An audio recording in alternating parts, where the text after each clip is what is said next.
بسم اللہ الرحمن الرحیم۔ السلام علیکم۔ دنیا داری میں الجھے اور پھنسے لوگ سبحان اللہ کی طاقت کو نہیں سمجھ پاتے۔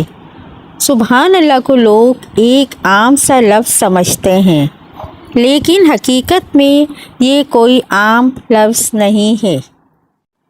ایک حدیث میں ہے کہ جب انسان سو جاتا ہے تو شیطان اس کے سر پر 3 گرہیں لگا دیتا ہے۔ جب وہ بیٹھ کر اللہ کا ذکر کرتا ہے تو ایک گرہ کھل جاتی ہے۔ جب وہ وضو کرتا ہے تو دوسری گرہ بھی کھل جاتی ہے، اور اگر وہ 2 رکعت نفل پڑھ لے تو تیسری گرہ بھی کھل جاتی ہے۔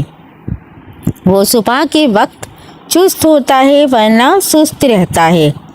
اللہ پاک نے زمین و آسمان میں بشمول جن و انس جو کچھ بھی پیدا کیا ہے، ہر چیز کو قوت سماعت اور قوت گویائی عطا فرمائی ہے۔ ہر چیز اپنی زبان میں اللہ کے ذکر میں مصروف ہیں۔ ایسی تمام چیزیں جو اللہ پاک نے پیدا کیں، جب ان کو کوئی چیز عطا کرتا ہے تو وہ اس پر شکر بھی ادا کرتی ہیں، اور جب ان کو کوئی تکلیف پہنچتی ہے تو وہ اس کا اظہار بھی کرتے ہیں۔ لیکن یہ اور بات ہے کہ اللہ نے ایسی آوازوں کو جنوں ان سے پوشیدہ رکھا ہے۔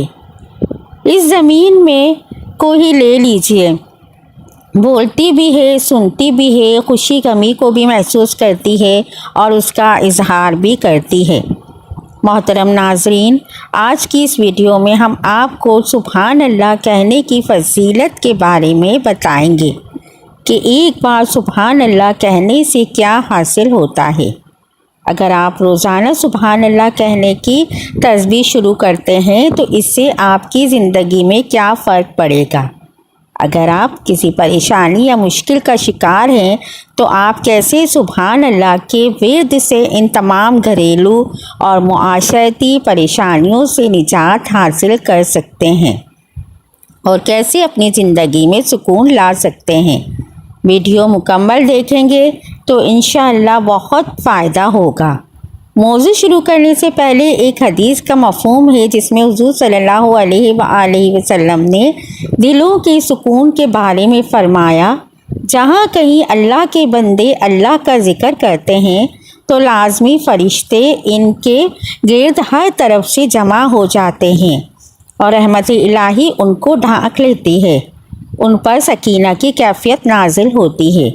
اللہ تعالیٰ اپنے معتبر ملائکہ میں ان لوگوں کا ذکر فرماتے ہیں۔ دل کا سکون کون نہیں چاہتا؟ ہر دور میں ہر انسان کی یہ حاجت رہی ہے کہ مجھے دل کا چین اور اطمینان مل جائے۔ اس اطمینان کو انسان نے جگہ جگہ تلاش کیا۔ کسی نے کتابوں میں رسالوں کو پڑھنے میں سکون پایا، کسی نے سیر و تفریح کے مقامات پر جا کر سکون پایا، کسی نے باغات میں جا کر سکون پایا اور درختوں اور پودوں کے درمیان گھوم پھر کر اور پھولوں کے رنگ و بو میں سکون تلاش کیا، کسی نے کھیل کود اور جدید تفریحی آلات کے ذریعے سکون و اطمینان پانے کی کوشش کی۔ لیکن انسان نے خود سے جتنے راستے سکون حاصل کرنے کے لیے تلاش کیے، ان میں کسی طریقے سے وقت برباد ہوا، اور کہیں پیسہ ضائع ہوا، کہیں ایمان و اخلاق کی خرابی آئی، اور کبھی صحت کو بھی کھو دیا۔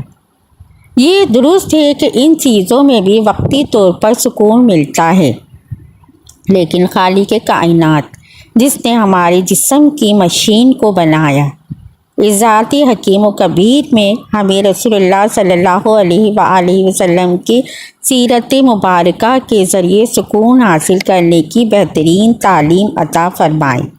اللہ جل شانہ نے قرآن پاک میں ارشاد فرمایا ہے اور ترجمہ ہے، آگاہ رہو اور اللہ کی یاد سے دلوں کو اطمینان و سکون ملتا ہے۔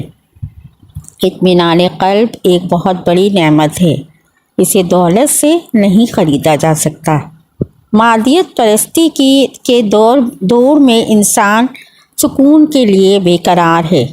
اس نعمت کو حاصل کرنے کا آسان طریقہ اللہ تعالیٰ سے تعلق قائم کرنا اور اس کی یاد میں دل بسا لینا ہے۔ چنانچہ رسول اللہ صلی اللہ علیہ وآلہ وسلم کو جب کبھی پریشانی آتی تو آپ نماز میں مشغول ہو جاتے۔ تیز آندھی آتی تو آپ نماز کی طرف متوجہ ہو جاتے۔ بارش نہ ہوتی، خشک سالی ہو جاتی تو نماز استسقاء یعنی بارش کے وقت کی نماز فرماتے۔ سورج گرہن، چاند گرہن ہوتا تو نماز کسوف اور نماز خسوف ادا فرماتے۔ رسول اللہ صلی اللہ علیہ وآلہ وسلم نے سبحان اللہ کے ذکر کی فضیلت کو بہت ہی پیارے انداز میں بیان فرمایا ہے۔ محترم ناظرین، ایک چھوٹا سا لفظ سبحان اللہ کو ہی ہم پڑھنے کا معمول بنا لیتے ہیں تو اس سے اللہ پاک کی رحمتیں اور برکتیں اتنی زیادہ انسان پر برستی ہیں کہ وہ شاید اس کا اندازہ بھی نہیں لگا سکتا۔ ایک مشہور حدیث میں سبحان اللہ کی فضیلت کو اس طرح بیان کیا گیا ہے۔ حضرت ابو ہریرہ رضی اللہ تعالیٰ عنہ فرماتے ہیں کہ نبی کریم صلی اللہ علیہ وآلہ وسلم نے فرمایا، 2 کلمے زبان پر ہلکے اور ترازو میں بھاری اور رحمان کی پسندیدہ ہیں، سبحان اللہ و بحمدہ سبحان اللہ العظیم۔ حضرت ابو ہریرہ رضی اللہ تعالیٰ عنہ سے روایت ہے کہ وہ درخت لگا رہے تھے تو قریب سے رسول اللہ صلی اللہ علیہ وآلہ وسلم کا گزر ہوا تو فرمایا، ابو ہریرہ کیا کر رہے ہو؟ میں نے عرض کیا، درخت لگا رہا ہوں۔ تو رسول اللہ صلی اللہ علیہ وآلہ وسلم نے فرمایا، اس سے بہتر درخت تمہیں نہ بتاؤں؟ عرض کیا، ضرور بتائیں۔ تو رسول اللہ صلی اللہ علیہ وآلہ وسلم نے فرمایا، تو کہو سبحان اللہ والحمد للہ ولا الہ الا اللہ واللہ اکبر۔ ہر کلمے کے بدلے میں تمہارے لیے ایک درخت لگے گا۔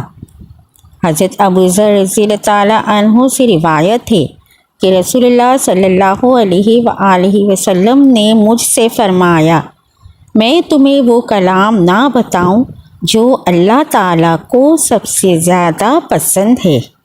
میں نے عرض کیا، یا رسول اللہ، اللہ تعالیٰ کو جو کلام سب سے زیادہ پسند ہے وہ مجھے ضرور بتائیں۔ آپ صلی اللہ علیہ وآلہ وسلم نے فرمایا، اللہ تعالیٰ کا سب سے پسندیدہ کلام ہے سبحان اللہ و بحمدہ۔ صحیح مسلم کی ایک روایت ہے کہ رسول اللہ صلی اللہ علیہ وآلہ وسلم سے دریافت کیا گیا کہ سب سے زیادہ افضل کلام کون سا ہے؟ تو آپ صلی اللہ علیہ وآلہ وسلم نے فرمایا، جو اللہ نے اپنے فرشتوں اور بندوں کے لیے منتخب فرمایا، سبحان اللہ و بحمدہ۔ حضرت عبداللہ بن عمر روایت کرتے ہیں کہ نبی کریم صلی اللہ علیہ وآلہ وسلم نے ارشاد فرمایا، جس نے سبحان اللہ و بحمدہ پڑھا اس کے لیے جنت میں ایک کھجور کا درخت لگا دیا جاتا ہے۔ حضور صلی اللہ علیہ وآلہ وسلم نے فرمایا، وہ جملے زبان پر ہلکے ہیں لیکن قیامت کے دن میزان میں بہت بھاری ہیں۔ حضرت عبداللہ بن مسعود سے روایت ہے کہ رسول اللہ نے فرمایا کہ معراج کی رات حضرت ابراہیم علیہ السلام سے میری ملاقات ہوئی تو انہوں نے فرمایا، اے محمد، اپنی امت کو میرا سلام کہنا اور انہیں کہنا، جنت بہت خوشگوار مٹی اور میٹھے پانی والی ہے اور اس کی زمین بہت زرخیز ہے اور اس میں بونے والا پودا ہے، سبحان اللہ والحمد للہ ولا الہ الا اللہ واللہ اکبر۔ طبرانی کی روایت ہے کہ آخر میں لا حول ولا قوت الا باللہ بھی موجود ہے۔ محترم ناظرین، اگر آپ ذکر کو ہر نماز کے وقت کرنا چاہیں تو اس کی فضیلت اور بھی بڑھ جاتی ہے۔ سیدنا ابو ہریرہ فرماتے ہیں کہ فقراء مہاجرین رسول اللہ صلی اللہ علیہ وآلہ وسلم کی خدمت میں حاضر ہو کر کہنے لگے، اے اللہ کے رسول، مالدار لوگ اعلیٰ درجے اور ہمیشہ کی نعمتوں میں چلے گئے۔ آپ صلی اللہ علیہ وآلہ وسلم نے فرمایا، وہ کیسے؟ انہوں نے کہا، وہ ہماری طرح نماز پڑھتے ہیں، ہماری طرح روزے رکھتے ہیں، وہ صدقات و خیرات دیتے ہیں اور ہم صدقات و خیرات نہیں دے سکتے، اور وہ غلام آزاد کرتے ہیں اور ہم غلام آزاد نہیں کر سکتے۔ تو رسول اللہ صلی اللہ علیہ وآلہ وسلم نے فرمایا کہ کیا میں تمہیں ایسی چیز نہ سکھاؤں کہ جس کے ذریعے تم اپنے سے سبقت لے جانے والوں کو پالو اور اپنے بعد آنے والوں سے آگے بڑھ جاؤ، اور تم سے زیادہ افضل کوئی نہ ہو وہ سوائے اس کے جو تمہارے جیسے ہی عمل کرے۔ انہوں نے عرض کیا، کیوں نہیں؟ تو اللہ کے رسول نے فرمایا، تم ہر نماز کے بعد 33 مرتبہ سبحان اللہ، الحمدللہ، اللہ اکبر پڑھا کرو۔ ابو ہریرہ نے کہا کہ فقراء مہاجرین دوبارہ رسول اللہ صلی اللہ علیہ وآلہ وسلم کے پاس آئے اور عرض کیا کہ ہمارے مالدار بھائیوں نے بھی یہ سن کر ہماری طرح کے اعمال کرنا شروع فرما دیے ہیں۔ آپ نے فرمایا، یہ اللہ تعالیٰ کا فضل ہے، وہ جسے چاہے عطا کرے۔ محترم ناظرین، اس دور میں بھی ہر طرح کی سہولیات ہونے کے باوجود بھی پھر بھی نہ جانے انسان ہر وقت پریشان رہتا ہے، ہر وقت ٹینشن میں رہتا ہے۔ ان ساری پریشانیوں سے انسان کو صرف ایک ذکر الہی ہی نکال سکتا ہے۔ اللہ تعالی ہمیں ذکر الہی کرنے کی توفیق عطا فرمائے۔ اگر میری یہ ویڈیو پسند آئی ہو تو اس کو لائک، شیئر اور سبسکرائب کیجیے، اور کوشش کیجیے کہ اللہ تعالیٰ کا ذکر زیادہ سے زیادہ کریں، اٹھتے بیٹھتے اور چلتے پھرتے، سوتے جاگتے اللہ کا ذکر کرنا ہمارا اولین کام ہو جائے، اور اس طرح ہمارے ہر کام اور ہماری ہر بھلے اور بگڑے کام اللہ تعالیٰ سنوار دے۔ آمین۔